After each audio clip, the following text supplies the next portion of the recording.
Hello दोस्तों, स्वागत है आपका हमारी एक और नई वीडियो में। और आई होप आप सभी लोग अच्छे होंगे। और आज की इस वीडियो में हम यहाँ पे देखेंगे रिएक्ट जेएस में यूज इफेक्ट किस तरीके से आप यूज कर सकते हैं। बेसिकली हमने लास्ट वीडियो में देखा था कि किस तरीके से आप यूजर से वैल्यू ले सकते हैं, और आज की इस वीडियो में हम देखेंगे यूज इफेक्ट किस तरीके से आप यूज कर सकते हैं। और यूज इफेक्ट का बेसिकली हम यूज करते हैं यहाँ पे मेनली जो यूज होता है वो डेटा फैचिंग के लिए होता है, ताकि आप एपीआई से डेटा फैच कर सकते हैं इजिली। बट यहाँ पे एक काम और ये भी होता है कि आप जो है कोई मैसेज अगर आपको शो कराना है रेंडरिंग पे या किसी स्टेट के अपडेट पे, तो वो काम भी आप जो है यूज इफेक्ट के थ्रू इजीली कर सकते हैं। तो सबसे पहले हम एक यहाँ पे यूज इफेक्ट का बेसिकली कंपोनेंट बना लेते हैं, फंक्शनल बेस्ड कंपोनेंट, देन इस पे हम यहाँ पे अप्लाई कर देते हैं। तो सबसे पहले हम यहाँ पे क्या करते हैं, एसआरसी के अंदर एक फोल्डर बनाते हैं जिसका नाम रखते हैं हम यूज इफेक्ट, और आप कुछ भी इसका नाम असाइन कर सकते हैं।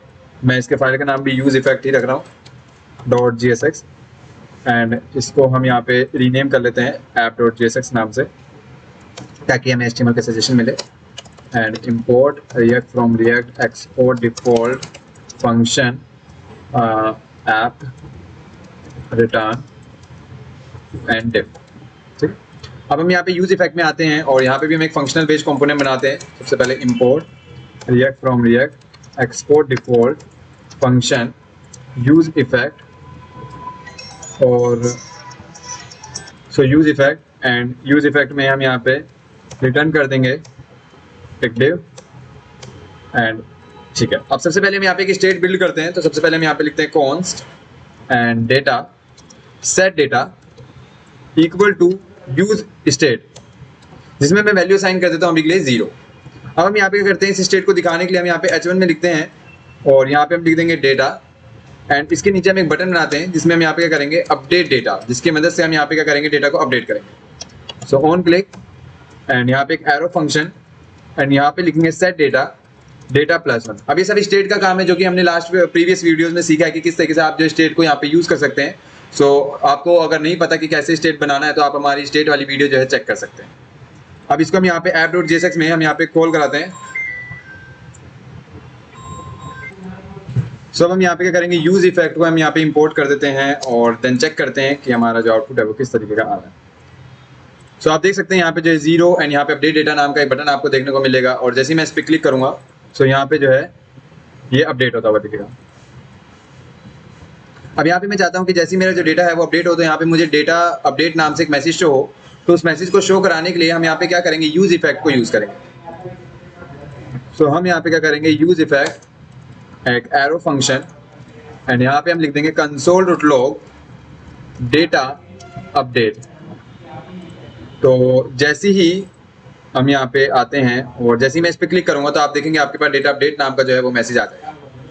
अब यहाँ पे मान के चलते मेरे पास एक और स्टेट है, और मुझे उसके लिए एक अलग मैसेज शो कराना है। जैसे फॉर एग्जांपल मेरे पास काउंट है, और मेरे पास एक यहाँ पे सेट काउंट है, जिसमें मैंने यहाँ पे वैल्यू डाल दी 10। और अब मान के चलते हैं कि मुझे यहाँ पे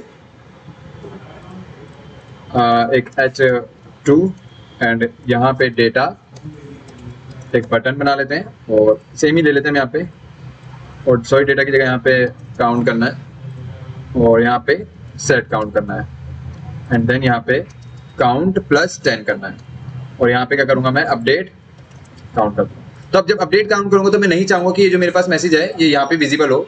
अगर आप यहाँ पे चेक करेंगे तो इसे क्लियर करते हैं, और यहाँ पे हम डेटा अपडेट करेंगे तो भी आएगा, और अगर हम अपडेट काउंट करेंगे तो भी आएगा। अगर मैं चाहता हूं कि यहाँ पे अकाउंट अपडेट पे एक अलग मैसेज शो कराना, तो यहाँ पे हम एक और यूज इफेक्ट बनाएंगे। और सबसे पहले तो मैं अगर इसको डेटा के लिए चलाना चाहता हूं, तो मैं यहाँ पे एक डिपेंडेंसी पास कर देंगे, जिसमें हम यहाँ पे लिख देंगे डेटा। अब जो ये यूज इफेक्ट है ये सिर्फ डेटा के लिए ही रन होगा, काउंट के लिए रन नहीं होगा। जैसे कि अगर मैं आपको यहाँ पे दिखाऊं, जब मैं रिफ्रेश करता हूँ और यहाँ पे मैं सिर्फ डेटा के लिए करता हूँ, तो डेटा के लिए रन होगा, काउंट के लिए करेंगे तो नहीं होगा। बट मैं चाहता हूँ काउंट के लिए भी हो, तो इसके लिए मैं एक अलग यूज इफेक्ट जो है यहाँ पे क्रिएट करूँगा। अगर मैं यहाँ पे एक अलग यूज इफेक्ट बना लेता हूँ, एंड console.log यहाँ पे लिखता हूँ काउंट अपडेट, एंड यहाँ पे मैं एक एरे पास करके यहाँ पे लिख देता हूँ मैं काउंट, इस तरीके से। अब ये जो है काउंट के लिए चलेगा, और ये वाला जो है डेटा के लिए चलेगा। तो जैसे ही मैं एक बार यहाँ पे अपडेट करता हूँ, तो आप देखेंगे डेटा अपडेट, और जैसे ही मैं चाहता हूँ यहाँ पे काउंट।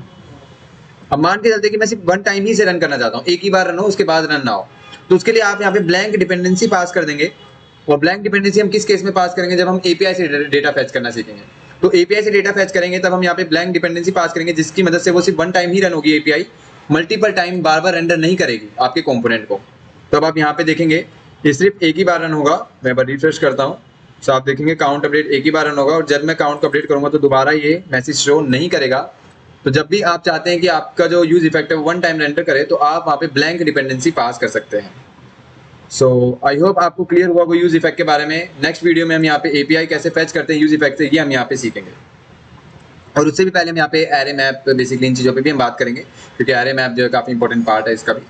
सो अभी के लिए इतना ही, बाकी हम मिलते हैं नेक्स्ट वीडियो में। Thanks for watching, bye.